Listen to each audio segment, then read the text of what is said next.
தமிழ்நாட்டு மக்கள் அனைவருக்கும் வணக்கம். குரூப் 4 எக்ஸாம் வந்து ஜூன் 9ஆம் தேதி நடக்க போகுது. குரூப் 1 எக்ஸாம் ஜூலை 13ஆம் தேதி நடக்க போகுது. இந்த ரெண்டு எக்ஸாமை ஃபோக்கஸ் பண்ணி 1950ல இருந்து 2023 அதாவது கடைசி 70 வருஷம் நடந்த ஆல் ஈவென்ட்ஸ், சட்டங்கள், திட்டங்கள், நிகழ்வுகள், அதாவது polity, geography, economics, EVS, static GK, current affairs, இந்த எல்லா சப்ஜெக்ட்ல எல்லா முக்கியமான நிகழ்வுகள் இருக்குல்ல, ஒப்பந்தங்கள் இருக்குல்ல, சட்டங்கள் இருக்குல்ல, திட்டங்கள் இருக்குல்ல, இந்த எல்லாத்தையுமே ஒரே ஸ்டெச்ல பார்க்க போறோம். கடைசி 70 வருஷம் ஒரே வீடியோல பார்க்க போறோம். 1950ல இருந்து ஆரம்பிச்சு 2023 வரைக்கும். இதை நான் எப்படி காட்டுறேன் உங்களுக்கு அப்படின்னா, வரிசையா நான் வருஷத்தை நிப்பாட்டிக்கிறேன். ஏன்னா இது வந்து ஒரு ரிவிஷன் வீடியோ மாதிரி வச்சுக்கோங்களேன். இது வந்து ரிவிஷன் வீடியோ மாதிரி வச்சுக்கோங்க. ஆனா ஃப்ரெஷர்ஸும் கவனிங்க. டக்குன்னு உங்க மைண்ட் செட்ல மைண்ட்ல ஏத்திடுறேன். நம்ம வருஷத்தை எப்படி பார்க்கணும், நம்ம மைண்ட்ல எப்படி ஃபிக்ஸ் பண்ணணும்னா இந்த மாதிரி வருஷத்தை தான் ஃபிக்ஸ் பண்ணணும். அதாவது இந்த மாதிரி வருஷம், இந்த மாதிரி டேபிள் நம்ம மைண்ட்ல நிக்கணும். அப்படியே அந்த காலகட்டத்தையே நம்ம வந்து பார்த்து ஒவ்வொரு காலகட்டத்தையும் வந்து வரிசையா ரோலர் கோஸ்டர் மாதிரி வேகமா போகணும். அப்பதான் மைண்ட்ல எப்போ நிற்கும். இந்த மாதிரி ஒரு சாயெல்லாம் நான் உங்களுக்கு எக்ஸ்பிளைன் பண்றேன். 1951 ஆரம்பிச்சு ஃபர்ஸ்டா வந்து நம்ம என்ன பார்க்கலாம்னா 1951 இருந்து 2000 50 வருஷம், அப்புறம் 23 வருஷம், அப்படியே டக்குன்னு முடிக்கிறோம். சரியா? சோ டைமை வேஸ்ட் பண்ணாம வீடியோ ஸ்டார்ட் பண்ணிடலாமா? அப்படியே 1951 இருந்து 2000 வரைக்கும் இந்தியாவில் தமிழ்நாடு நான் தனியா போடுறேன். இருந்தாலும் சில முக்கியமான விஷயத்தை இங்கேயும் பார்ப்போம். இந்தியா சார்ந்த அரசியலமைப்பு சட்டம், இந்தியா சார்ந்த பொருளாதாரம், புவியியல் அப்படின்னு சொல்லிட்டு இந்தியா ஃபோக்கஸ் பண்ணி பார்ப்போம். சரியா? சோ ஃபர்ஸ்ட் டைமை வேஸ்ட் பண்ணாம வீடியோக்குள்ள போயிடலாம். ஃபர்ஸ்ட் 1951 மக்கள் பிரதிநிதித்துவ சட்டம், ரெப்ரசன்டேஷன் ஆஃப் பீப்பிள் ஆக்ட் அப்படின்னு சொல்லிட்டு ஒரு தேர்தல் சம்பந்தப்பட்ட ஒரு சட்டம் வந்து கொண்டு வந்தாங்க நாடாளுமன்றம். எந்த வருஷம்? 1951 ரெப்ரசன்டேஷன் ஆஃப் பீப்பிள் ஆக்ட், மக்கள் பிரதிநிதித்துவ சட்டம் வந்து கொண்டு வந்தாங்க. அதாவது யார் எந்தெந்த எம்பிலாம் வந்து குவாலிஃபிகேஷன், டிஸ்குவாலிஃபிகேஷன்ல என்னென்ன மாதிரி விதிமுறையை பின்பற்ற வேண்டும், தகுதி இழப்பு, இதெல்லாம் என்ன மாதிரி விதிமுறையை பின்பற்ற வேண்டும் சொல்லிட்டு சொல்லக்கூடிய சட்டம் தான் மக்கள் பிரதிநிதித்துவ சட்டம், ரெப்ரசன்டேஷன் ஆஃப் பீப்பிள் ஆக்ட். 1951 இறுதியில தான் தேர்தல், இந்தியாவோட முதல் நாடாளுமன்ற தேர்தல் வந்து ஸ்டார்ட் ஆச்சு. அது 1952 முடிஞ்சு. 1951 தான் வந்து செம்பகம் துரைராஜன் வழக்கோட தீர்ப்பு வந்துச்சு. செம்பகம் துரைராஜன் வழக்கு மெட்ராஸை சேர்ந்த செம்பகம் துரைராஜன் போட்ட தீர்ப்பு, அந்த வழக்கோட தீர்ப்பு வந்து 1951 தான் வந்துச்சு. அந்த வழக்கோட தீர்ப்புல என்ன சொல்லிட்டாங்கன்னா, தமிழ்நாட்டில் போடப்பட்ட இடஒதுக்கீடு கொள்கை வந்து செல்லாதுன்னு சொல்லிட்டாங்க. எந்த வருஷம்? அதே 1951. உடனடியாக 1951 நாடாளுமன்றத்தில் நேரு ஒன்னு கூட்டி இந்திய அரசியலமைப்பு சட்டத்தின் முதல் சட்ட திட்டமும் 1951 தான் போட்டாரு. அதன்படி ஆர்டிகல் 15 வந்து ரிசர்வேஷன் வார்த்தையை வந்து உள்ள சேர்த்தாரு. இடஒதுக்கீடுங்கிற வார்த்தையை வந்து உள்ள சேர்த்தது யார் அப்படின்னா நேரு. எந்த வருஷம் அப்படின்னா 1951. சோ மக்கள் பிரதிநிதித்துவ சட்டம் 1951, செம்பகம் துரைராஜன் வழக்கு 1951. அந்த வழக்கோட தீர்ப்புல என்ன சொல்லிட்டாங்கன்னா, தமிழ்நாட்டை சேர்ந்த ரிசர்வேஷன் பாலிசி செல்லாதுன்னு சொல்லிட்டாங்க. அதை தொடர்ந்து 1951 தான் முதல் சட்டத்திட்டம் போட்டாங்க. அந்த டைம்ல யார் பிரதமர் அப்படின்னா நேரு தான் பிரதமர். என்ன சட்டத்திட்டம் செஞ்சாருன்னா ஆர்டிகல் 15 ரிசர்வேஷன் வார்த்தையை சேர்த்தாரு. 1951 தான் முதல் 5ஆம் திட்டத்தை லான்ச் பண்ணாங்க நேரு 1951. அதுபடி பாத்தீங்க அப்படின்னா விவசாயத்துக்கு முக்கியத்துவம் கொடுக்கலாம்னு சொல்லிட்டு தான் அந்த திட்டத்தை வந்து வகுத்தாரு. யார் அப்படின்னா நேரு. விவசாயத்துக்கு முக்கியத்துவம் கொடுக்கணும். அதே சமயத்துல என்ன மாடல் அப்படின்னா ஹரோத்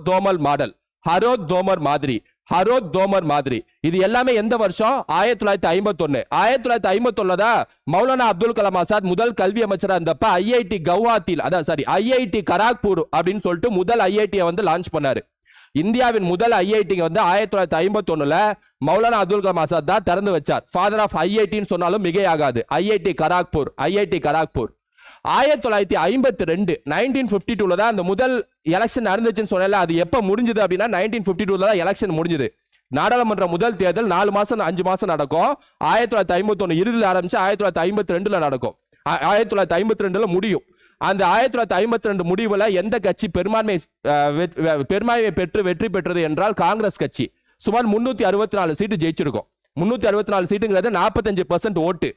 காங்கிரஸ் கட்சி பெரும்பான்மை கட்சியை ஜெயித்து இந்தியாவின் முதல் பிரதமராக நேரு வந்து ஆட்சியை போடுகிறார். எந்த வருஷம் இது? 1952. 1952 தான் சமூக மேம்பாடு திட்டம், கம்யூனிட்டி டெவலப்மெண்ட் ப்ரோக்ராம் சொல்லிட்டு ஒரு மேம்பாடு திட்டம் லான்ச் பண்ணாங்க. அந்த திட்டத்தை செக் பண்ற சமயத்துல தான் பல்வந்த் ராய் மேத்தா குழுன்னு ஒரு குழு வந்து பின்னால் போடுவாங்க. அது பார்ப்போம். சரியா? பஞ்சாயத்து சமூக மேம்பாடு திட்டம் போட்டது கம்யூனிட்டி டெவலப்மெண்ட் ப்ரோக்ராம் 1952. 1952 தான் நேஷனல் டெவலப்மெண்ட் கவுன்சில், தேசிய மேம்பாட்டு கவுன்சில் சொல்லக்கூடிய ஒரு அமைப்பு வந்து ஆரம்பிப்பாங்க. இந்த தேசிய மேம்பாட்டு கவுன்சில்லாம் ஒண்ணு இல்ல, ஆல்ரெடி பிளானிங் போடுவாங்களா, பிளானிங் கமிஷன் பிளானிங் போடுவாங்களா திட்டம். அப்ப இந்தியாவில் கூடிய எல்லா மாநில முதலமைச்சர்களாம் ஒன்று சேர்ந்து பிரதமரோட ஒன்று சேர்ந்து கலந்துரையாடி ஒரு திட்டத்தை போடுறது. அந்த எல்லா மெம்பர்ஸ்லாம் எல்லா முதலமைச்சர்லாம் ஒன்று கூடிய ஒரு கவுன்சில் இருக்குல்ல, அது பேர் தேசிய மேம்பாட்டு கவுன்சில், நேஷனல் டெவலப்மெண்ட் கவுன்சில். அந்த கவுன்சில் அமைத்ததும் 1952 தான். 1952 தான் சுரங்க சட்டம், மைனிங் ஆக்ட்னு ஒரு ஆக்ட் கொண்டு வந்திருப்பாங்க. எந்த வருஷம்? 1952. நான் சொன்ன விஷயம் எல்லாமே 1952. தேசிய மேம்பாடு கவுன்சில், சமூக மேம்பாடு திட்டம், சுரங்க சட்டம். 1952 இந்திய முதல் பிரதமர் யாருன்னா நேரு. காங்கிரஸ் வந்து 45% சீட்டு பெற்று மெஜாரிட்டியில் ஜெயிக்குது. அது எந்த வருஷம் அப்படின்னா 1952. சரியா? 1953 1953 இந்தியாவின் முதல் பிற்படுத்தப்பட்ட சமூக ஆணையம், காக்கா கலியல்கார் ஆணையம் சொல்லக்கூடிய முதல் ஆணையம் நேரு வந்து போடுவார். இந்த வந்து இது மாதிரி வந்து இந்தியாவில் பிற்படுத்தப்பட்ட சமூகம் எவ்வளவு பேர் வாழ்றாங்கன்னு சொல்லிட்டு ஒரு ஆணையம் போட வேண்டும் அப்படின்னு சொல்லிட்டு யார்கிட்ட பொறுப்பு ஒப்படைக்கிறாங்க அப்படின்னா பிரசிடென்ட். கான்ஸ்டிடியூஷன்ல அந்த பொறுப்பு பிரசிடென்ட் தான் ஒப்படைக்கிறாங்க. ஆர்டிகல் 340 படி பிரசிடென்ட் வந்து பேக்வர்ட் கிளாஸ்க்கு ஒரு கமிஷன் போடணும், பிற்படுத்தப்பட்ட சமூகத்துக்கு ஒரு ஆணையம் போடணும். இது ஆர்டிகல் 340. அதன்படி இந்தியாவில் போடப்பட்ட முதல் ஆணையம் காக்கா கலியல்கார் ஆணையம் 1953. அந்த ஆணையம் அறிக்கையை வந்து 1955 தான் அந்த அறிக்கையை தருது. ஆனா நேரு அதை எதுவும் கண்டுக்கல, அந்த அறிக்கையை எந்த விதத்திலையும் நிறைவேற்றவில்லை. இரண்டாவது ஆணையம் மண்டல ஆணையம், அது அந்த வருஷம் போறப்ப பார்ப்போம். சரியா? இந்த நிகழ்வு எப்ப நடந்திருக்கும்? 1953. 1953 தான் ஃபசல் அலி குழுன்னு ஒரு குழு போடுவாங்க. அதாவது மாநில மறுசீரமைப்பு குழுன்னு சொல்லிட்டு ஒரு குழு போடுவாங்க. ஃபசல் அலி குன்சுரு பனிக்கர், இந்த 3 பேர் தலைமையில 1953 மாநில நிர்வாக குழு, அதாவது மாநில மறுசீரமைப்பு குழு, ஸ்டேட் ரீஆர்கனைசேஷன் கமிஷன் ஒரு கமிஷன் போடுவாங்க. இதுக்கு முன்னாடி 1948 எஸ்கே தார் கமிஷன் போட்டிருப்பாங்க. அவங்க வந்து நிர்வாகம் படி மாநிலத்தை பிரிச்சிருக்கன்னு சொல்லியிருப்பாங்க. அதே விஷயத்தை தான் இந்த ஃபசல் அலி குழு சொல்லும். அதே விஷயத்தை சொல்லாதே, மாத்தி சொல்லும். என்ன சொல்லுங்க? அந்த ஃபசல் அலி குழு மாநிலத்தை வந்து மொழிவாரியா பிரிங்க அப்படின்னு சொல்லிட்டு 1953 போடப்பட்ட ஃபசல் அலி குழு வந்து ஒரு மனதோட சொல்லிடும். அப்ப இந்தியாவிலே முதல் முறையா மாநிலங்களை மொழி வாரியா பிரிங்கன்னு சொன்ன முதல் குழு எதுனா ஃபசல் அலி குழு தான். 3 பேர், ஃபசல் அலி, குன்சுரு, பனிக்கர் கொண்ட 3 பேர் கொண்ட குழு. சரியா? அதன்படி 1956 தான் மாநில மறுசீரமைப்பு சட்டம் கொண்டு வருவாங்க. அந்த குழுவோட அறிக்கைப்படி 1956 தான் மாநில மறுசீரமைப்பு சட்டம் கொண்டு வருவாங்க. இந்த விஷயம் எல்லாம் நடந்தது எப்ப? 1953. அப்ப பாருங்க, காக்கா கலியல்கார் ஆணையம் முதல் பிற்படுத்தப்பட்ட சமூக ஆணையம், ஆர்டிகல் 340 பிரசிடென்ட் தான் போடணும். ஃபசல் அலி ஆணையம் மாநில மறுசீரமைப்பு ஆணையம், மாநிலங்களை வந்து மொழி வாரியா பிரிச்சிருங்கன்னு சொல்லிச்சு. சரியா? 1954 முக்கியமான ஒரே நிகழ்வு பாத்தீங்கன்னா பஞ்சசீல ஒப்பந்தம். இந்தியாவுக்கும் சைனாவுக்கும் நடுவுல ஏன் பிரச்சனை நீ தலையிடாத, உன் பிரச்சனை நான் தலையிட மாட்டேன், நம்ம 2 பேரும் எப்பவுமே நட்போடு இருப்போம், உன் விஷயத்துல நான் உள் விவாதத்துல நான் தலையிட மாட்டேன், ஏன் உள் விவாதத்துல நீ தலையிடாத, நம்ம 2 பேருமே வந்து அக்ரிமெண்ட் போட்டுக்குவோம் அப்படின்னு சொல்லிட்டு ஒரு பஞ்சசீல ஒப்பந்தம் சொல்லிட்டு ஒரு ஒப்பந்தம் போடுவாங்க. அது 1954 இந்தியாவும் சைனாவும் போடப்பட்ட ஒப்பந்தம், மிக முக்கியமான ஒப்பந்தம். அந்த 1954 ஒப்பந்தம் மிகவும் முக்கியமான ஒப்பந்தம், அதை ஞாபகம் வச்சுக்கோங்க. சரியா? 1955 குடியுரிமை சட்டம்னு ஒரு சட்டம் கொண்டு வருவாங்க.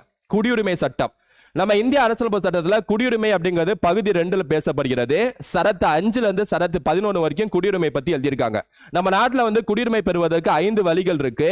ஒன்னு பிறப்பின் காரணமாக பெறலாம், அதாவது பை பர்த், இல்லைன்னா வந்து வம்சாவளி பை டிசென்ட் மூலமாக பெறலாம், இல்லைன்னா ரெஜிஸ்ட்ரேஷன் பதிவு மூலமாக பெறலாம், இல்லைன்னா இயல்புரிமை நேச்சுரலைசேஷன் மூலமாக பெறலாம், இல்லைன்னா டெரிட்டரி எக்ஸ்டென்ஷன், அதாவது இன்னொரு நாடு நம்ம நாடோட சேர்றோம் அப்ப வந்து குடியுரிமை அப்படின்னு சொல்லிட்டு பெறலாம். 5 விதமான விதிகள் இருக்கு நம்ம குடியுரிமை பெறுவது. அந்த சட்டம் போட்டது 1955. குடியுரிமை திருத்த மசோதா கொண்டு வந்தது 2019. ஆப்கானிஸ்தான், பாகிஸ்தான், பங்களாதேஷ்ல இருந்து வரக்கூடிய இஸ்லாமியர்கள் இல்லாத மத்த எல்லாத்துக்கும் வந்து நாங்க குடியுரிமை தரோம் சொல்லிட்டு அறிவிச்சாங்க. அப்ப 2024 அதுக்கு அங்கீகாரம் கொடுத்துட்டாங்க. இது எல்லாமே எந்த வருஷம்? 1955. ஹிந்து திருமண சட்டம், அதுவும் வந்து 1955 தான். ஹிந்து மேரேஜ் ஆக்ட்னு சொல்லக்கூடிய ஹிந்து திருமண சட்டம் ஒரு சட்டம் கொண்டு வந்திருப்பாங்க. அதுவும் 1955 தான். 1955 தான் அன்டச்சபிள்ஸ் ஆக்ட், தீண்டாமை சட்டம் அப்படின்னு ஒரு சட்டம் கொண்டு வந்திருப்பாங்க. அதாவது SC SC மக்களை பாதுகாக்கக்கூடிய சட்டம் தான் அன்டச்சபிலிட்டி ஆக்ட். இந்த 1955 கொண்டு வந்த அன்டச்சபிலிட்டி ஆக்ட 1976 இந்திரா காந்தி என்ன பண்ணிடுவாங்கன்னா அதோட பெயரை மாத்திடுவாங்க, PCR ஆக்ட். சரியா? Protection of civil rights act, சமூக உரிமை பாதுகாப்பு சட்டம் சொல்லிட்டு 1976 இந்திரா காந்தி மாத்துவாங்க. யார் கொண்டு வந்த சட்டத்தை? நேரு கொண்டு வந்த அன்டச்சபிலிட்டி ஆக்ட். பேரை மட்டும் தான் மாத்துவாங்க. இந்த எல்லா நிகழ்வும் நடந்தது எந்த வருஷம்? 1955. 1956 தான் மாநில மறுசீரமைப்பு சட்டம், ஸ்டேட் ரீஆர்கனைசேஷன் ஆக்ட் கொண்டு வந்திருப்பாங்க. அது எந்த வருஷம்? 1956 தான். 1956 தான் ரெண்டாவது 5-year பிளானை தொடங்குவாங்க. ரெண்டாவது 5-year பிளானுக்கு தொழிற்சாலைக்கு முக்கியத்துவம் கொடுப்பாங்க. பிளான் போட்டு கொடுத்தது யாருன்னா மஹலனோபிஸ் மாடல். மஹலனோபிஸ் யார் அப்படின்னா தேசிய புள்ளியியலின் தந்தை, ஃபாதர் ஆஃப் ஸ்டாட்டிஸ்டிக்ஸ் அப்படின்னு சொல்லக்கூடியவர் இந்த மஹலனோபிஸ். 1956 தான் அம்பேத்கர் வந்து நாக்பூர்ல அக்டோபர் மாசம் போல மிகப்பெரிய மாநாட்டை திரட்டி பௌத்த மதத்துக்கு மாறுவாரு. எந்த வருஷம்னா அதே 1956 தான். 1956 தான் வந்து சங்கரலிங்கனார் வந்து மெட்ராஸுங்கிற பேரை வந்து தமிழகம் பெயர் மாற்றணும்னு சொல்லிட்டு உண்ணாவிரதம் இருப்பாரு. அந்த டைம்ல வந்து காமராஜர் ஆட்சி தமிழ்நாட்டில். அந்த டைம்ல வந்து யாருடைய ஆட்சி? காமராஜர் ஆட்சி நடக்கும். எங்க அப்படின்னா தமிழ்நாட்டில். இது எல்லா நிகழ்வும் நடந்தது எப்ப? 1956. 14 மாநிலங்கள் வந்து மாநிலங்க அந்தஸ்து பெற்றதும் 1956. நம்ம தமிழ்நாடு நவம்பர் 1ஆம் தேதி தமிழகம் அப்படின்னு சொல்லிட்டு, அதாவது மெட்ராஸ் மாகாணம், நம்ம தனி தமிழ் பேசக்கூடிய மெட்ராஸ் மாகாணம் சொல்லிட்டு அமைச்சதும் 1956 நவம்பர் 1ஆம் தேதி. அதை கிராம சபை மீட்டிங்ல அந்த நவம்பர் 1ஆம் தேதி இப்ப சேர்த்திருக்காரு முதலமைச்சர் ஸ்டாலின். சரியா? இது எல்லாமே நடந்தது எந்த வருஷம்? 1956. 1957 பொறுத்த வரைக்கும் பெரிய நிகழ்வா இது நடக்கல. ஆனா கொஞ்சம் நம்ம பாலிட்டியை ரீவைண்ட் பண்ணி பார்த்தோம்னா 1957 தான் பல்வந்த் ராய் மேத்தா குழுன்னு ஒரு குழு போடுவாங்க. பல்வந்த் ராய் மேத்தா குழு. அந்த குழு என்ன, பஞ்சாயத்துக்கு போடப்பட்ட முதல் குழு. அந்த குழு என்ன சொல்லிடும்னா 3 அடுக்கு பஞ்சாயத்தை கொண்டு வரணும்னு சொல்லிட்டு சொல்லிடும். 3 tier பஞ்சாயத்து. அதை கேட்டு நிறைய மாநிலங்கள் ஓகே சொல்லிடுவாங்க. முதல் மாநிலமாக ராஜஸ்தான் வந்து 1959 பல்வந்த் ராய் மேத்தா குழு அறிக்கை ஏற்று நாகூர் மாவட்டத்தில் பஞ்சாயத்தை நிறைவேற்றும். யார் அப்படின்னா ராஜஸ்தான் முதல் மாநிலம், இந்தியாவிலே முதல் மாநிலம் பஞ்சாயத்தை கொண்டு வந்தது ராஜஸ்தான். பல்வந்த் ராய் மேத்தா குழு போட்டது 1957. சரியா? 1957 ஞாபகம் வச்சுங்க. இது எல்லாம் 1957 தான் தமிழ்நாடு எலக்ட்ரிசிட்டி போர்டு TNEB இருக்குல்ல, அது ஜூலை 1ஆம் தேதி போல ஆரம்பிச்சது 1957 தான். இது ப்ரீவியஸ் கொஸ்டின். சரியா? 1958 இந்தியாவோட பாதுகாப்பு ஆய்வகத்துறை, அதாவது defence research development organisation DRDO இருக்குல்ல, அந்த DRDO அமைச்சது எப்ப அப்படின்னா 1958 தான். ஏன்னா இதே 1958 தான் நேரு, இந்தியாவோட பிரதமராக இருக்கக்கூடிய நேருவும் பங்களாதேஷ் பிரதமராக இருக்கக்கூடிய நூன் அப்படின்னு ஒரு நபரும் ஒரு ஒப்பந்தம் போட்டிருப்பாங்க. Nehru noon agreement. அதாவது இந்தியாவில் இருக்கக்கூடிய சில இடங்களை பங்களாதேஷ்க்கு கொடுத்துருவார் நேரு, பங்களாதேஷ்ல கூடிய இடங்களை இந்தியாவுக்கு கொடுத்துருவாரு அங்க கூடிய பிரதமர் நூன். இவங்க 2 பேர் போடப்பட்ட ஒப்பந்தம் வந்து நேரு நூன் ஒப்பந்தம். ஆனா இந்த ஒப்பந்தத்தை எதிர்த்து மேற்கு வங்காளம் சுப்ரீம் கோர்ட்ல கேஸ் ஃபைல் பண்ணோம். அந்த கேஸோட தீர்ப்பு எப்ப வரும்னா 1960 வரும். 1960 அந்த தீர்ப்பு வந்து பெருபாடி யூனியன் தீர்ப்புன்னு சொல்லுவாங்க. பெருபாடி யூனியன் தீர்ப்பு. நல்லா கவனிச்சுங்க. நேரு நூன் ஒப்பந்தம் போட்டது 1958. இடத்த மாத்திட்டாங்க. அப்ப மாத்தினது வந்து வெஸ்ட் பெங்கால கூடிய சில இடங்களா போயிடுச்சு. அப்ப மாநில அரசு சும்மா இருக்குமா? நேருக்கு எதிராக தீர்ப்பு கேஸ் ஃபைல் பண்ணாங்களா சுப்ரீம் கோர்ட்ல? அப்ப சுப்ரீம் கோர்ட் அதுக்கு தீர்ப்பு வழங்குச்சா? அது எப்பனா 1960. அந்த வழக்கு பேரே பெருபாடி யூனியன் வழக்கு. ஏன்னா மேற்கு வங்காளத்துல கூடிய ஒரு இடம் பேர் தான் பெருபாடி யூனியன். அதையும் சேர்த்து நேரு கொடுத்துருவாரு. அது ரொம்ப முக்கியமான இடம் போல. சரியா? வெஸ்ட் பெங்கால்ல அதையும் கொடுத்துருவாரா? அந்த தீர்ப்பு வந்து 1960 வரும். சரியா? அதாவது நேரு நூன் அக்ரிமெண்ட் செல்லாது, இது மாதிரி கொடுக்க முடியாது, எந்த ஆர்டிகல்ஸ் அது சொல்லலன்னு சொல்லிட்டு 1960 பெருபாடி யூனியன் வழக்குல அந்த தீர்ப்பு வந்துடும். சரியா? அந்த பெருபாடி யூனியன் வழக்கு தீர்ப்பு ரொம்ப முக்கியம். ஏன்னா அந்த தீர்ப்புல தான் வந்து preamble is not a part of constitution, இந்திய அரசியலமைப்பு சட்டத்தின் முகவுரைங்கிறது ஒரு பங்கு இல்லை, ஒரு பகுதி இல்லை அப்படின்னு சொல்லிட்டு சொல்லுவாங்க 1960. ஆனா அதே உச்சநீதிமன்றம் 1973 கேசவானந்த பாரதி வழக்குல preamble is a part of constitution, அரசியலமைப்பு சட்டத்தின் ஒரு பகுதி தான் அப்படின்னு சொல்லிட்டு 1973 கேசவானந்த பாரதி வழக்குல சொல்லுவாங்க. அதை இன்னொரு வாட்டி உறுதிப்படுத்துவாங்க 1995 LIC இந்தியா வழக்குல முகவரைங்கிறது அரசியலமைப்பு சட்டத்தின் ஒருங்கிணைந்த ஒரு பகுதின்னு சொல்லிட்டு 1995 LIC இந்தியா வழக்குல இன்னொரு வாட்டி உறுதிப்படுத்துவாங்க உச்சநீதிமன்றம். தெளிவா சொல்றேன். 1960 பெருபாடி யூனியன் வழக்கு, அதுல முகவரை வந்து கான்ஸ்டிடியூஷன் ஒரு பகுதி இல்லைன்னு சொல்லுவாங்க. 1973 கேசவானந்த பாரதி வழக்கு முகவரை ஒரு பகுதி தான் சொல்லுவாங்க.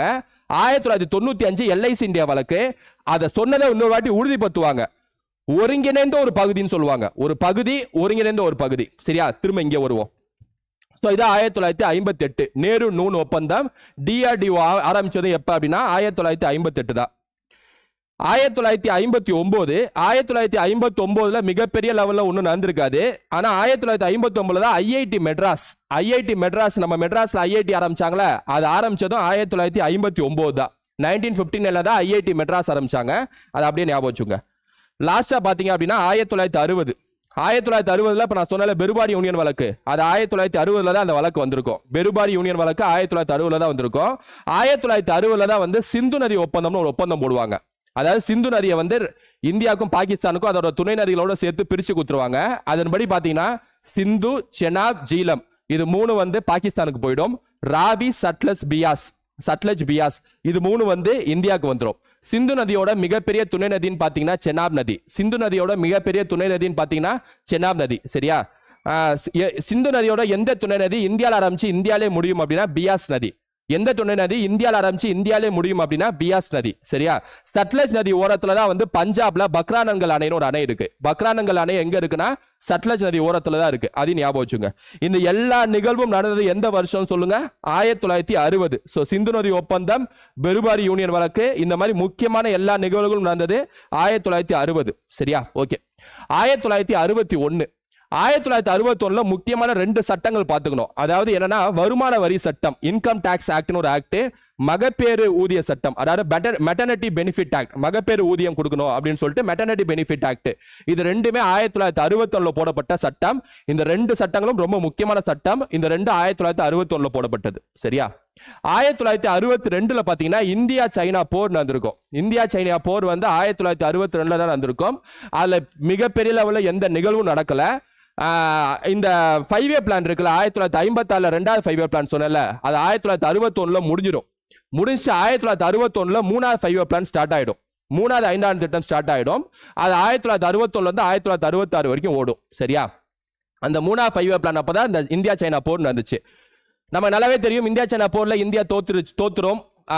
லடாக்ல இருக்கக்கூடிய அக்ஷய் சின் ஒரு இடம் வந்து சைனா கைப்பற்றி விடும். அதனால நேரு ரொம்ப வெக்ஸ் ஆயிடுவாரு.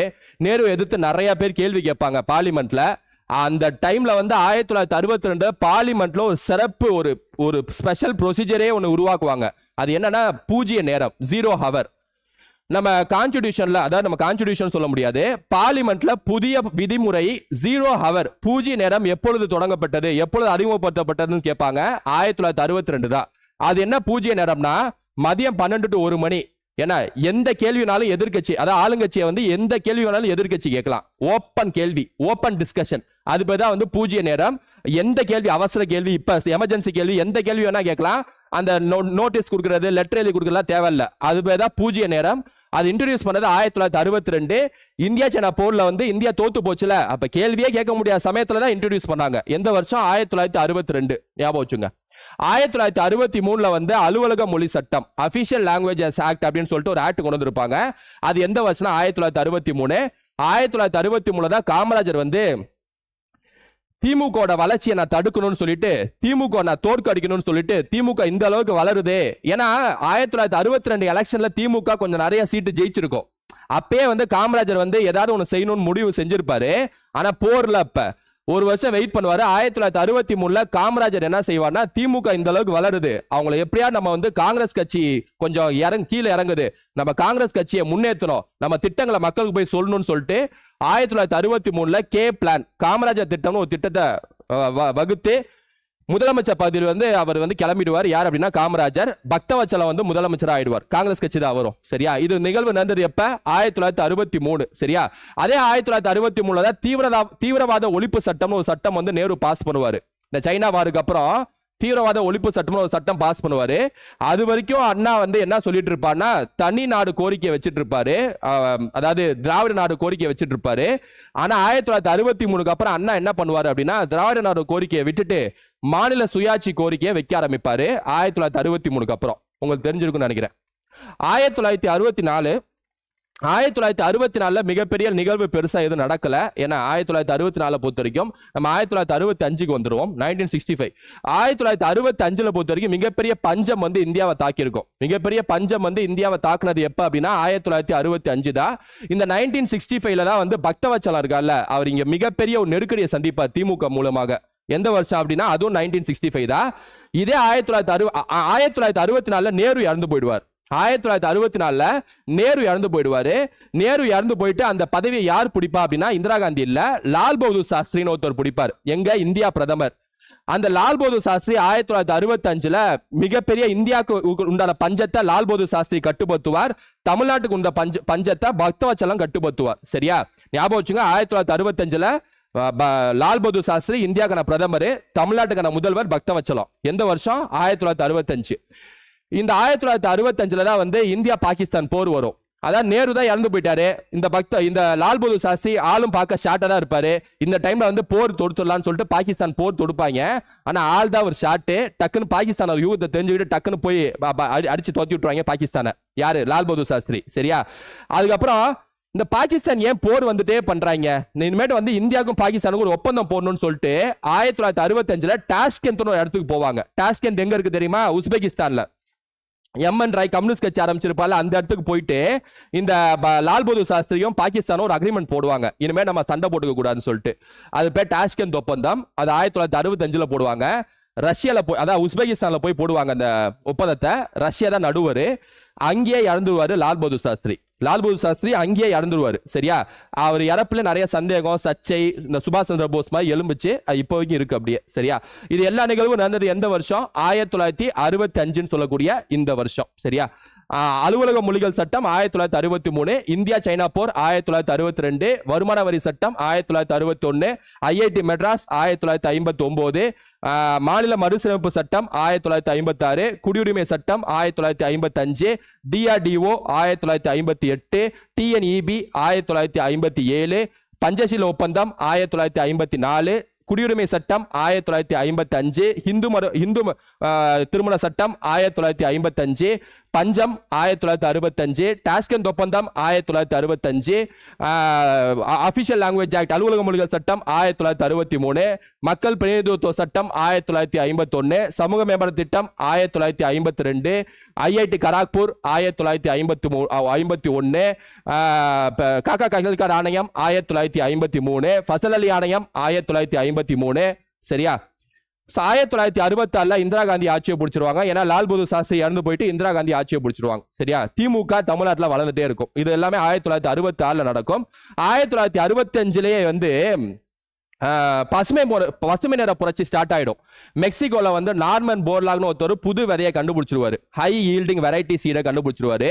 ஒரு புது விதமான விதைகள். அந்த விதையை போட்டோன்னு வைங்களேன், விவசாயத்துல தண்ணிலாம் கம்மி தான், தண்ணியை அந்த அளவுக்கு பயன்படுத்த தேவையில்ல, ஆனா விளைச்சல் நல்லா விளையும். அதை அவர் என்ன பண்ணுவாரு, மெக்சிகோல கண்டுபிடிச்ச அந்த நார்மன் போர்லாக் உலகம் ஃபுல்லா அறிமுகப்படுத்துவார். இந்தியாலையும் வந்து 1965ல அறிமுகப்படுத்துவார். அப்ப லால் பகதூர் சாஸ்திரி பிரதமர். பஞ்சாப்ல தான் முதல் முறை அறிமுகப்படுத்துவார். அப்ப இந்தியா முழுவதும் பரப்பியது யார் அப்படின்னா அந்த புது விதையை யார் அப்படின்னா MS சுவாமிநாதன். உலகம் ஃபுல்லா பரப்பியது யார் அப்படின்னா நார்மன் போர்லாக். அதனால பசுமை நிற புரட்சியின் தந்தை உலகத்துக்கு யார் அப்படின்னா நார்மன் போர்லாக். இந்தியாவுக்கு யார் அப்படின்னா MS சுவாமிநாதன். அது அப்படியே 1965ல இருந்து ஸ்டார்ட் ஆகி போயிட்டே இருக்கும். இந்த பசுமை நிற புரட்சி கிரீன் ரெவல்யூஷன் சொல்லுவாங்க, இல்லைன்னா அக்ரிகல்ச்சர் ரெவல்யூஷன் சொல்லுவாங்க. அதே சமயத்துல இந்திரா காந்தி ஆட்சியை பிடிப்பாங்க. எந்த வருஷம்? 1966ல யார் ஆட்சியை பிடிப்பா? இந்திரா காந்தி ஆட்சியை பிடிப்பாங்க. ஞாபகம் வச்சுங்க. இந்திரா காந்தி ஆட்சி வந்து 1966ல இருந்து ஸ்டார்ட் ஆயிடும். அதுக்கப்புறம் 1984 வரைக்குமே ஏறத்தாழ நடுவில் ஒரு 2 வருஷம் தவிர அப்படியே இந்திரா காந்தி தான் ஃபுல்லா. இங்க இருந்து இங்க வரைக்கும் ஃபுல்லா இந்திரா காந்தி தான். சரியா, நெட்டுக்கு இனிமேட்டு இந்திரா காந்தி தான். அவங்க தான் இப்ப நிறைய விஷயம் பண்ணுவாங்க. அதனால நம்ம நிறைய படிக்க வேண்டியது இருக்கும். கவனிங்க, 1966 ஆட்சியை பிடிச்சிருவாங்களா? இந்திரா காந்திக்கு போட்டி மொரார்ஜி தேசாய் இருப்பாரு, காமராஜர் இருப்பாங்க. அவங்க போய் விலகிடுவாங்கன்னு வைங்க, இவங்க ஆட்சியை பிடிச்சிருவாங்க. அதுக்கப்புறம் 1967 1966ல இந்த 3rd 5 year பிளான் ஃபெயிலியர் ஆயிடுமா? அதுக்கப்புறம் ஆனுவல் பிளான் போட்டுருவாங்க. 3 வருஷம் ஆனுவல் பிளான் நடக்கும். அதாவது இந்த வருஷம் ஆனுவல் பிளான். இது வந்து எதிர்கட்சி என்ன சொல்லுவாங்கன்னா திட்ட விடுமுறை, பிளான் ஹாலிடே அப்படின்னு சொல்லிட்டு விமர்சிப்பாங்க. இது எல்லாமே இந்த வருஷம் நடக்கும். 1967ல தீவிரவாத ஒழிப்பு சட்டம் இருக்குல்ல, அந்த சட்டத்தை வந்து நேரு போட்டிருப்பார்ல, அதே மாதிரி இன்னொரு சட்டத்தை 1967ல போட்டிருப்பாங்க. Unlawful activities act. அதாவது எந்தெந்த இந்தியாவில் எந்தெந்த அமைப்புல தீவிரவாதம் சம்பந்தப்பட்டிருக்கோ அதை ஒழிச்சு கட்டுறது. அதாவது அன்லாஃபுல் ஆக்டிவிட்டி ஆக்ட், UAPAன்னு சொல்லுவாங்க. இன்னைக்கு வரைக்கும் இருக்கு UAP ஆக்ட். 1967ல இந்திரா காந்தி போடுவாங்க. 1967ல யார் போடுவா? இந்திரா காந்தி போடுவாங்க. சரியா, இந்த நிகழ்வு 1967. 1967 68ல பெரிய லெவல்ல எந்த நிகழ்வும் இந்தியாவில் நடக்கல. 1967 1968ல இந்தியாவில் பொறுத்த வரைக்கும் எந்த நிகழ்வும் நடக்கல. ஆனா தமிழ்நாட்டை பொறுத்த வரைக்கும் இந்த திமுக வந்து 1967 ஆட்சி பிடிச்சிடும். இங்க வந்து அண்ணா ஜெயிச்சிருவாரு. இந்த 2 வருஷம் தமிழ்நாட்டில் நிறைய நடக்கும். அண்ணா நிறைய கொண்டு வருவாரு. பஸ்ஸை வந்து தேசியமயமாக்குனதா இருக்கட்டும், அதுக்கப்புறம் வந்து அரிசி வந்து குறைந்த விலையில அரிசி கொடுக்கறதா இருக்கட்டும், நில உச்சவரம்பை வந்து குறைச்சதா இருக்கட்டும், அதுக்கப்புறம் இரண்டாவது உலக தமிழ் மாநாடு நடத்தியதா இருக்கட்டும் சென்னையில. இந்த மாதிரி நிறைய விஷயங்கள். அதாவது இந்திரா காந்தி 1968 வந்து மும்மொழி கொள்கையை கொண்டு வருவாங்க. 1968 இந்திரா காந்தி 3 லாங்குவேஜ் ஃபார்ம்ல கொண்டு வருவாங்க. அது அண்ணா வந்து அதை ஏற்காம இருமொழி கொள்கையே போதும் அப்படின்னு சொல்லிட்டு அதை மறுத்து தமிழ்நாடுக்கு வந்து இருமொழி கொள்கையை வந்து நிறைவேற்றுவார். யார் அப்படின்னா அண்ணா. எப்படி சார், கல்விங்கிறது பொதுப்பட்டியல் தானே சார் இருக்கு, அப்ப எப்படி சார் அண்ணா வந்து இந்திரா காந்தி கொண்டு வந்த மும்மொழி கொள்கையை எதிர்க்க முடியும்னு சொல்லிட்டு நீங்க கேள்வி கேட்பீங்க. கல்வி பொதுப்பட்டியல்ல தான் இருக்கு, இப்ப இருக்கு. அது எப்பல இருந்து இருக்கு? 1976 அப்புறம் தானே இருக்கு. 42 சட்டத்துல இந்திரா காந்தி தானே கல்விங்கிறது ஆரம்பத்துல மாநில பட்டியல தான் இருந்துச்சு. இப்ப நீட் எக்ஸாம் நடத்துறாங்களே, சென்ட்ரல் கவர்மெண்ட் தான் டாப்ல இருக்கு. அது எதிர்க்க முடியல பாருங்க. ஏன்? ஏன்னா கல்வி இப்ப பொதுப்பட்டியல் இருக்கு. ஆனா ஆரம்பத்துல அம்பேத்கர் அதை மாநில பட்டியல தான் போட்டாரு. அம்பேத்கர் எழுதுறப்ப கல்விங்கிறத தூக்கி மாநில பட்டியல தான் போட்டாரு. அதனால்தான் அண்ணா மும்மொழி கொள்கையை எதிர்த்து இருமொழி கொள்கையை நிறைவேற்ற முடியுது பாத்தீங்களா அண்ணாவால. ஏன்? ஏன்னா சட்ட ரீதியாக அவரால் முடியுது பாருங்க. ஏன்னா கல்வி மாநில பட்டியல் அண்ணா வாழ்ந்த காலத்துல அதை தூக்கி பொதுப்பட்டியல போட்டது யார் தெரியுமா? இந்திரா காந்தி. 42 சட்ட திருத்தம். அதனால்தான் சொன்னேன், இந்திரா காந்தியோட வாழ்க்கை முறையே சுவாரஸ்யமா இருக்கும், அவ்வளவு படிக்க வேண்டியது இருக்கும். சரியா? 1968 அதுக்கப்புறம் 1969 1969 பொறுத்த வரைக்கும் 3வது 5 இயர் பிளான் முடிஞ்சு 4வது 5 இயர் பிளான் ஸ்டார்ட் ஆகும். காங்கிரஸ் ரெண்டா உடஞ்சிரும், காங்கிரஸ் ஆர்னு சொல்லிட்டு.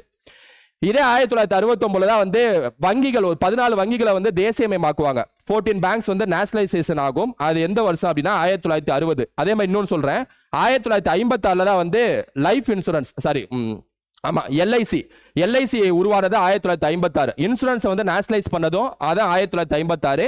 வங்கிகளை வந்து தேசமயமாக்கப்பட்டது 1969. இதே 1969 தான் கலைஞர் கருணாநிதி ராஜமன்னா ஆணையம் சொல்லிட்டு 3 நபர்கள் ஆணையம் போடுவாரு. அந்த ஆணையம் வந்து 1971 தனது அறிக்கையை கொடுப்போம் இந்திரா காந்திட்ட. அது இந்திரா காந்தி எதுவும் கண்டுக்க மாட்டாங்க. சரியா? இது 1969.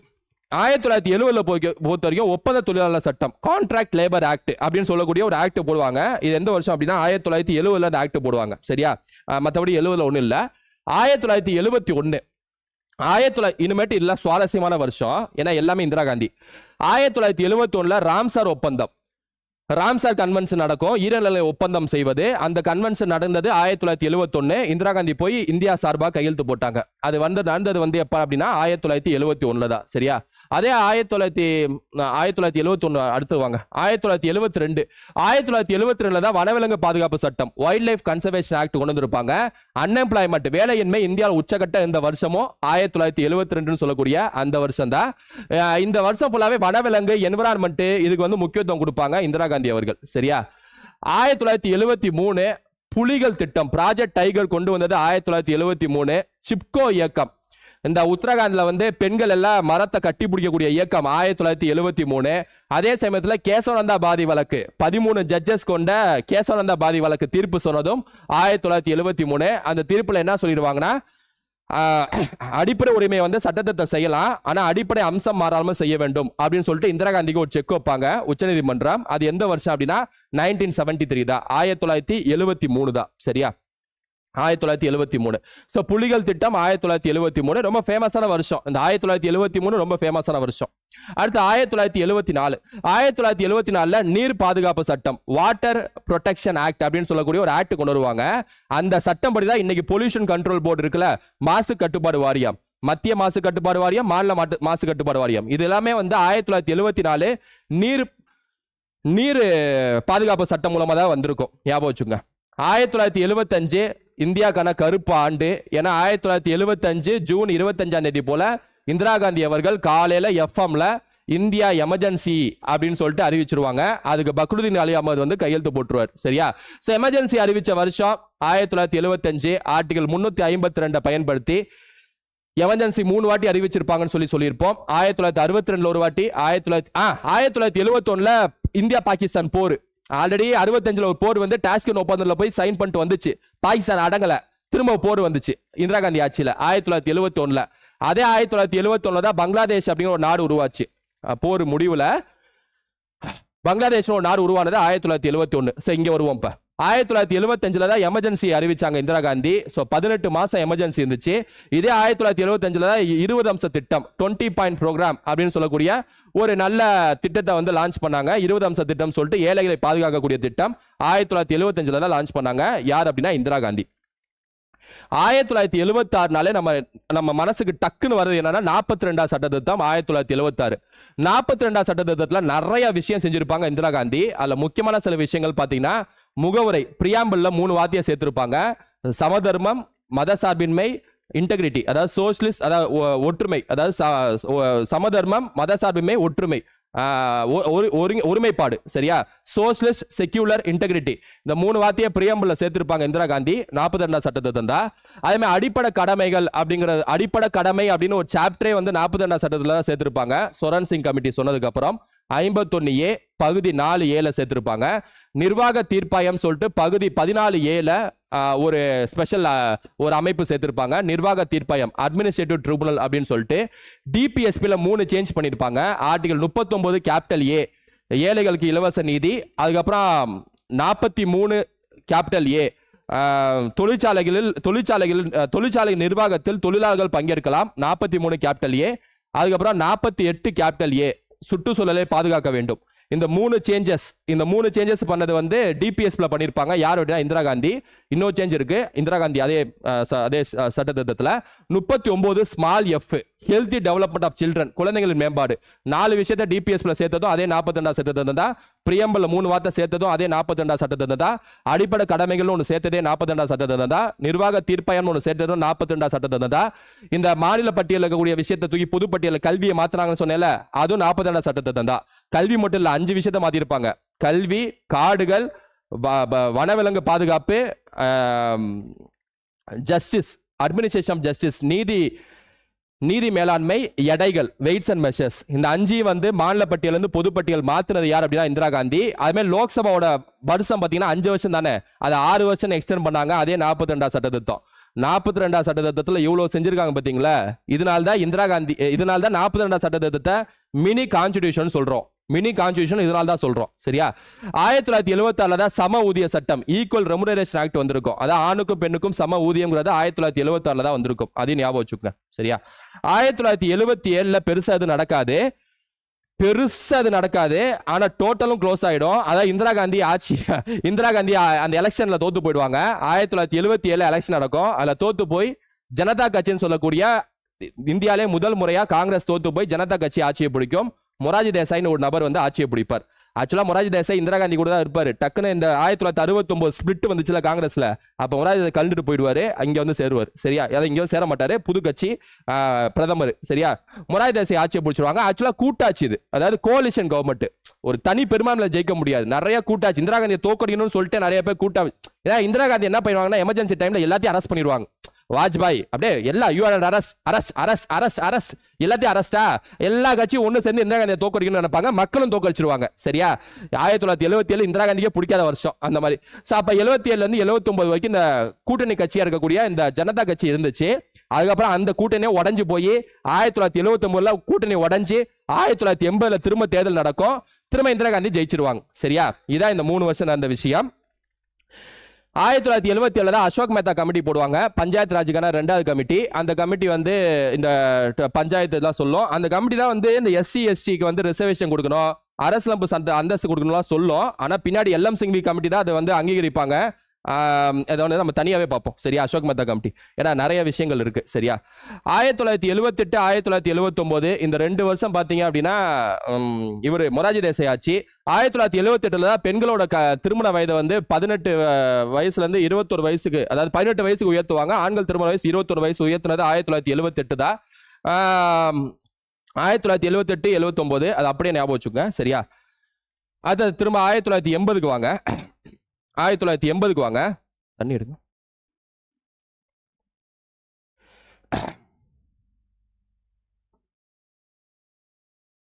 டைம்னா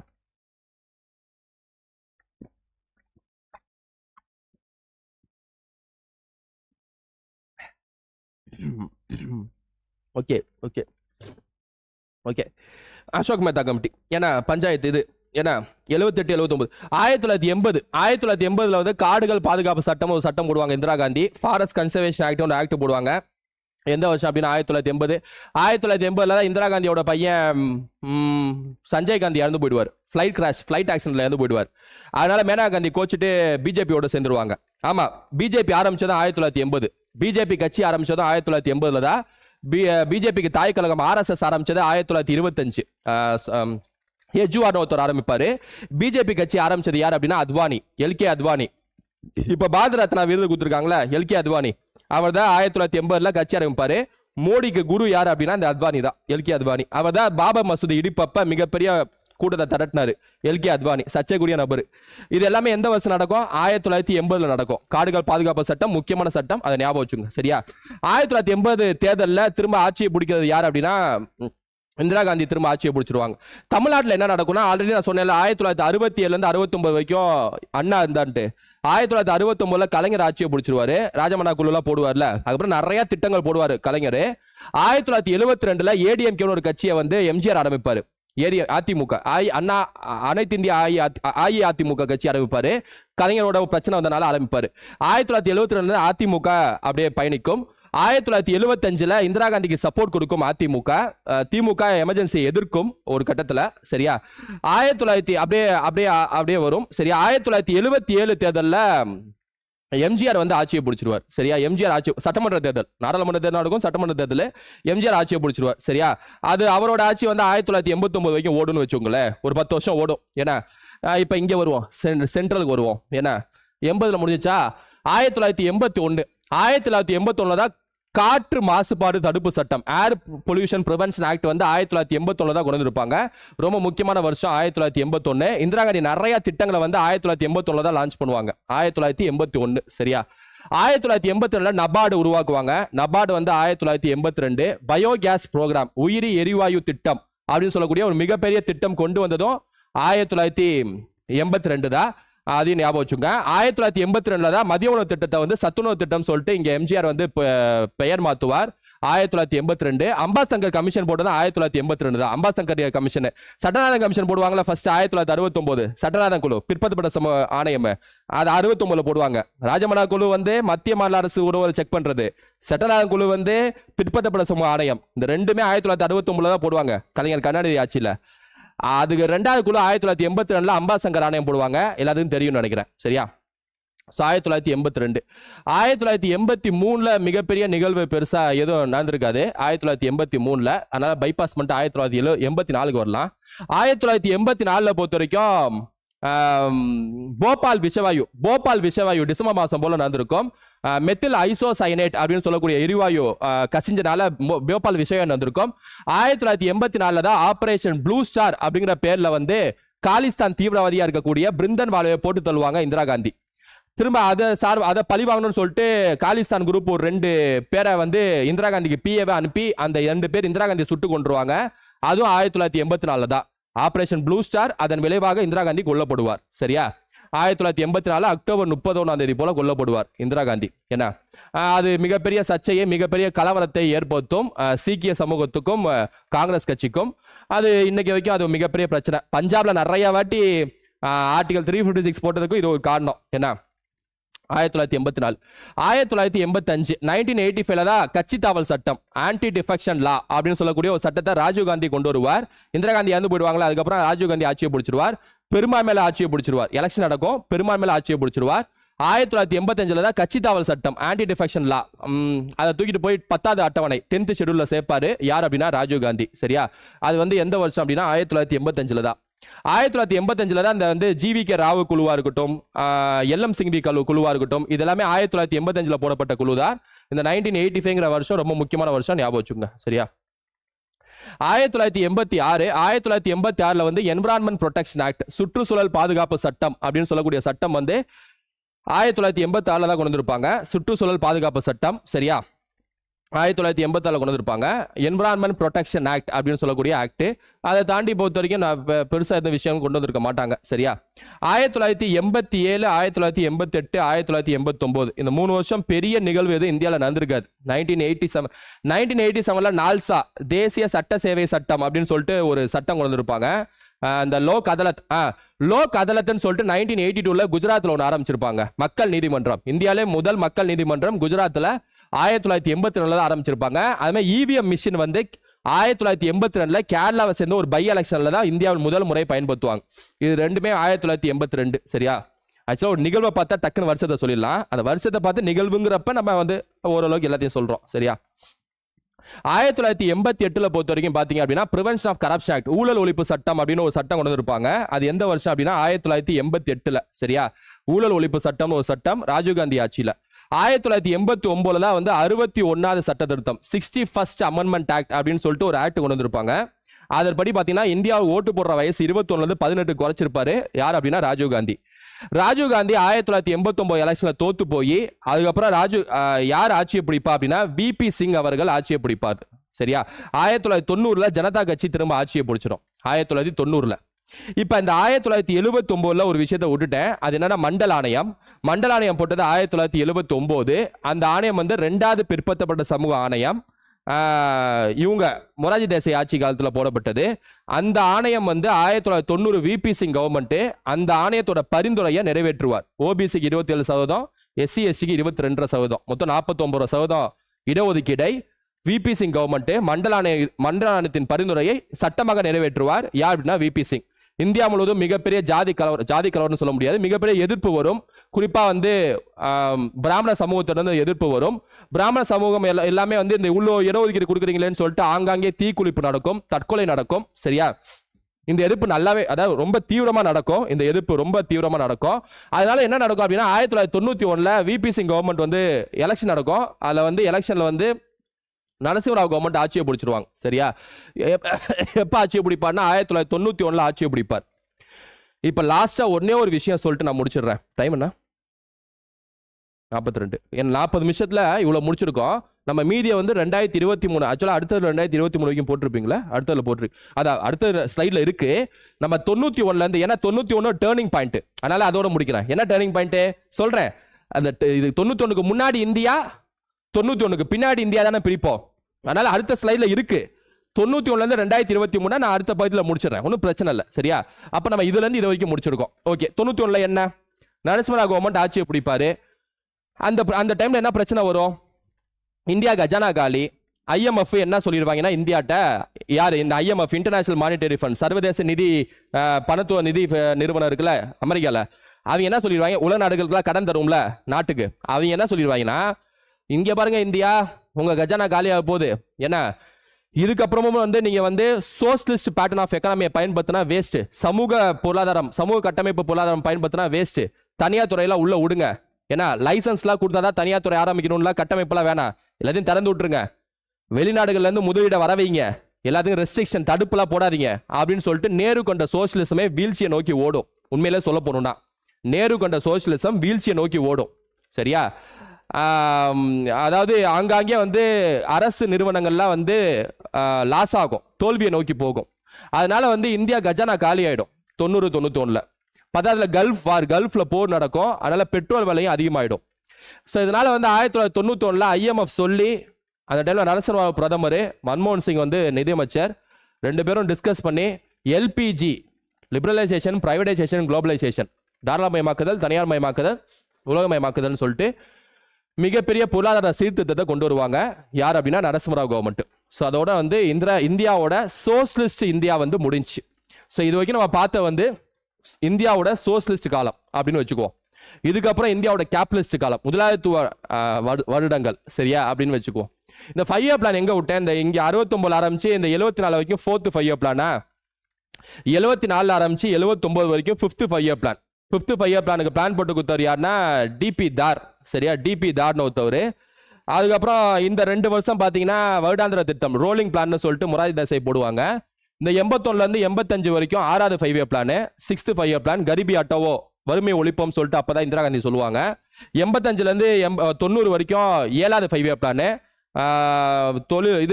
வேலை வாய்ப்புக்கும் தனியார் துறைக்கும் முக்கியத்துவம் கொடுப்பார் ராஜீவ் காந்தி.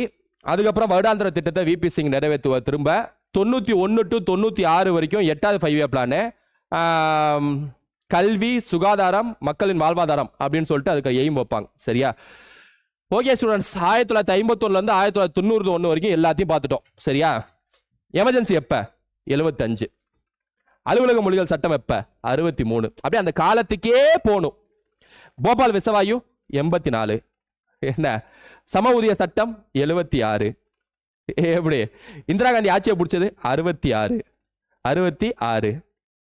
அப்படியே அந்த அந்த வருஷத்துக்கே. சுற்றுச்சூழல் பாதுகாப்பு சட்டம் 86. ஊழல் ஒழிப்பு சட்டம் 88. 61 சட்ட திருத்தம் 89. மண்டல ஆணையம் 79. சுற்றுச்சூழல் அதாவது environment protection of environment act, இது ஃபாரஸ்ட் கன்சர்வேஷன் ஆக்ட். காடுகள் பாதுகாப்பு சட்டம் 1980. புலிகள் திட்டம் 1973. யானைகள் திட்டம் 1992. ப்ராஜெக்ட் எலிஃபண்ட் வந்து 1992. வனவிலங்கு பாதுகாப்பு சட்டம் 1972. சைனா போர் 1962. பாகிஸ்தான் போர் 1965. ரெண்டாவது பாகிஸ்தான் போர் 1971. எமர்ஜென்சி 1975. 42 சட்ட திட்டம் 1976. இந்து திருமண சட்டம் 1955. சமூக மேம்பாடு திட்டம் 1952. வருமான வரி சட்டம் 1961. ராம்சர் ஒப்பந்தம் 1971. காடுகள் மாசுபாடு தடுப்பு சட்டம் 1981. லோக் அதாலத் குஜராத் 1982. கட்சிதாவல் சட்டம் 1985. முடிஞ்சு வீடியோ ரிவைண்ட் பண்ணி பாருங்க. சரியா? எனக்கு தெரிஞ்ச ஒரு டாப் 500 பாயிண்ட்ஸ் இது. Top 500 points. சரியா? அப்படி வச்சுக்கலாம். அவ்வளோ 500 பாயிண்ட்ஸ் சொல்லியிருப்பேன். அப்படியே ஒரே ஸ்ட்ரெச்சா. எவ்வளோ நிமிஷம்? 45 நிமிஷம். 3/4 நேரத்தில் 500 பாயிண்ட். சரியா? அடுத்த ஸ்ட்ரெச் கேபிட்டலிஸ்ட் இந்தியா. முதலாளித்துவத்தை நோக்கி இந்தியா. நரசிம்மராவ், மன்மோகன் சிங், மோடி. சரியா? அடுத்த வீடியோவில் பார்ப்போம். Thank you students. தேங்க்யூ.